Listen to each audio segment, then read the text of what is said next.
నమస్తే సార్. నమస్కారం అండి.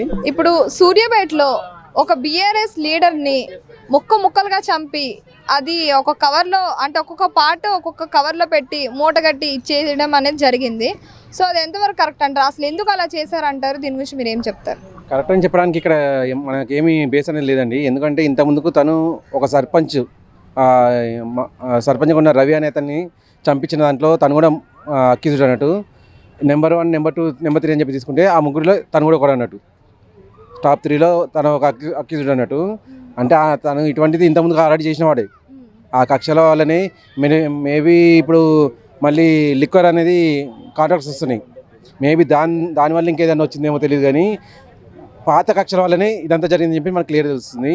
సూర్యాపేట జిల్లా ఇప్పుడు మనకు తెలుస్తుంది కూడా. ఇది ఏంటంటే నల్గొండ అని చెప్పి అంటున్నారు. నల్గొండ కాదు, నల్గొండ డివైడ్ అయిపోయి ఇప్పుడు సూర్యాపేట అని చెప్పి అయిపోయింది.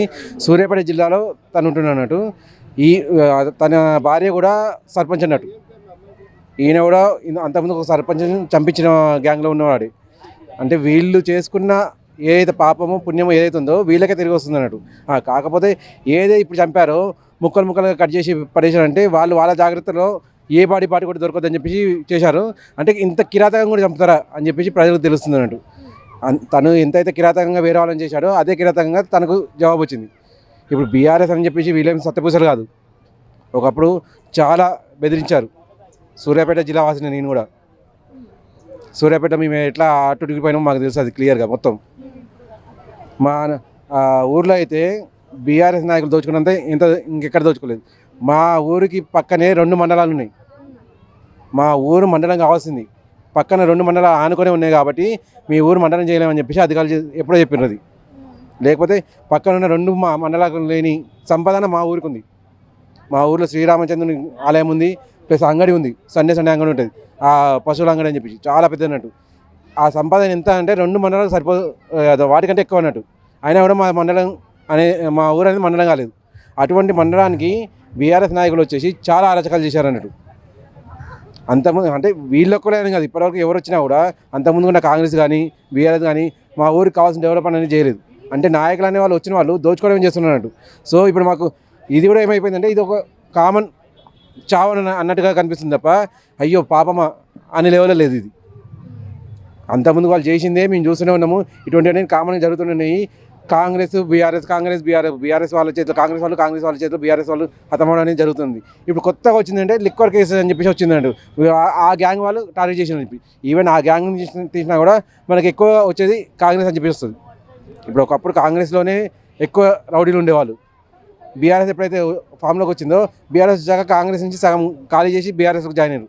వాళ్ళే దీంట్లోకి వచ్చినట్టు. ఇప్పుడు జస్ట్ డివైడ్ అయిపోయినారు అన్నట్టు. డివైడ్ అయిపోయి వీళ్ళు అభివృద్ధి అనేది పట్టించుకోకుండా తెలంగాణను దోచుకోవడం అని చెప్పి చేస్తున్నట్టు. దానివల్ల ఒకరికొకరు అన్నట్టు. అంటే నువ్వే తింటావా, నాకంటే నువ్వు ఎక్కువ అనే ధోరణిలో ఈ హత్యలు జరుగుతున్నాయి తప్ప దీనివల్ల దేశానికి కానీ ఊరికి కానీ ఏ లాభం లేదు.